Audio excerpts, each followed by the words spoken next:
This is Tabula Rasa reviewing DC Universe Harley Quinn, Season 1.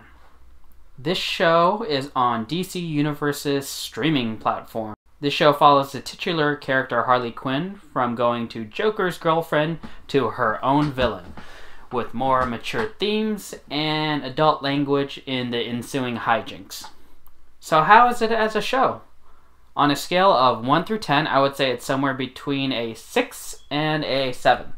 There are some good jokes, but there's also some things that show a superficial understanding of the DC universe. For example, Batman, who is voiced by Carl Diedrich Bader, who does a very good job with the voice, is just basically a parody of the Batman that you would see in the Nolan universe, except that he's even more of an asshole. Another example is Commissioner Gordon, who is voiced by Christopher Meloni, and in this show he is an alcoholic deadbeat with relationship issues of all sorts with, seems like, everybody. He is not a stable person. That being said, so this show has a very excellent cast for voice actors, especially Alan Tudyk, who is always a win. If you're a big fan of cinema wins, you'll know why. He voices the Joker, Clayface, Calendar Man. That being said, in spite of the very excellent job the voice cast does, a lot of the meta jokes that this show makes, and that's pretty much half the show, is very much a hit or a miss. And the reason why is because for Harley Quinn to shine as the main character, it seems like every adversarial character that Harley Quinn goes against has a downgrade. For example, Commissioner Gordon, like earlier, he's a bum, essentially. Batman, he's an asshole. A workaholic asshole who's only worried about, quote-unquote, the mission, right? The Joker, well, his voice actor, again, very well done, but they do hit hard on that he's a chauvinist pig angle and also the gay for Batman angle, too. Like, they point that out, that Joker is hard gay for Batman. Bane, he is a gullible musclehead. Penguin, apparently he's Jewish now. Not that that's a bad thing, but kind of out of left field. Like, all of a sudden, Penguin is Jewish. What inspired them for that? Was it the nose? I don't know. Also, apparently Harley Quinn is also Jewish. And there's a guy in a wheelchair, Cy Borgman, who is voiced by Jason Alexander, who is also Jewish, and apparently a former secret agent as well. Scarecrow goes from gossiping bitch to henchman. The Riddler? Not much to say, but then again, he doesn't play an adversarial role, to be honest. So here's the thing. The overall feel of this show feels like someone who recently discovered comic books, and now they're just trying to show off what they know. And there are some good things to this and some not so good things. The good thing is that you are now making it more accessible to a very wide audience. You can see on Rotten Tomatoes that they have a very good score.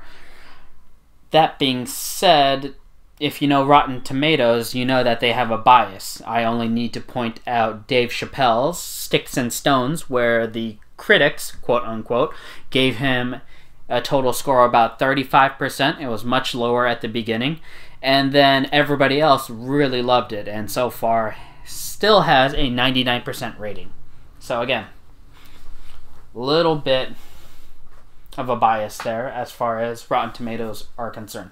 While we are talking about character downgrades, I do have to go on a little bit of a rant with Poison Ivy. Now, Poison Ivy's character is great, the way that they drew her, no complaints. Lake Bell does an excellent job of doing that sarcastic angle, but I have to say, I am definitely not a big fan of the Kite Man and Poison Ivy shipping. Not a fan at all.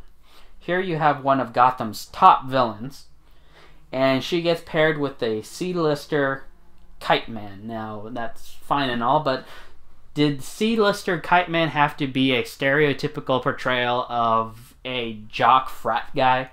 That's literally what it is. Here you have a sophisticated, independent woman, and she gets paired with the dum-dum of a supervillain. I mean, how is this empowering, to be honest? And this is part of the whole shtick of this show. It's empowering these women. I mean, it's in line with the Birds of Prey movie, the emancipation of Harley Quinn. You want to make her a strong woman. So how does this character, who is an independent and successful supervillain in her own right, become better by getting paired with a C-lister like Kite Man? Because what, she is now more in touch with her feelings or something? I just don't see how this makes her better. And it's kind of a theme with Poison Ivy in other media too. Like, for example, in the animated movies Gotham by Gaslight, she's killed at the beginning. In the Arkham games, she sacrifices herself. Basically, you know, why keep screwing over Poison Ivy like this? That's not cool. She's an interesting character. She's supposed to be like Greenpeace, but better, because, you know, it's Poison Ivy. She's willing to commit crimes, basically accomplish her goal by any means necessary, right? But ultimately, she's a character who has some redeeming qualities. But in this case, that's not showcased as much. Essentially, her role in this is, like I said before, she is the best friend to Harley Quinn. She's the I told you so character. She is essentially Harley's metahuman muscle, which is kind of weird because she already has metahuman muscle in King Shark and Clayface, Dr. Psycho, her quote-unquote crew, right?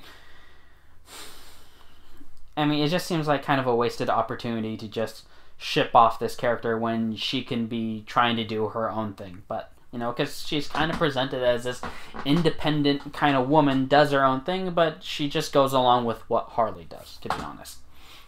Now that's out of my system. Let's move on. So, final conclusions about Harley Quinn. This show feels like something that someone who recently got into DC Comics would write. Now, the good thing about that is it makes the DC Comics more widely accessible to a bigger audience. And that's always a good thing, because more fans means that we get more of these content coming out, right? Now, eventually the question will pop up, how does this compare to the way that the character was originally portrayed? Has it made any progress or not? And that could actually be another show, especially because the Bruce Timm Batman the Animated Series cartoon is a milestone in DC Comics history. And I have to say that this show doesn't quite hit that golden standard. Now, I have to say that this show doesn't quite hit the golden standard that was portrayed in Bruce Timm's Batman the Animated Series. But like I said, that's another show. But overall, I do enjoy watching it. I don't know if I'd re-watch it, unless I would have to, making these sorts of videos. So how do you feel about the show Harley Quinn? Do you like it? Do you hate it? Do you not like the SJW-ness of it all? Or do you not watch it at all because you don't want to pay for the subscription because you don't think that it's worth that? And we'll talk about that later. Seriously though, DC Universe, DC, Warner Brothers, step up your app game, please. Now, if you like the content, like and subscribe. Remember that the comments are always on, so feel free to leave whatever you want. Not a snowflake here. Thank you. This has been Tabula Rasa reviewing Harley Quinn Season 1.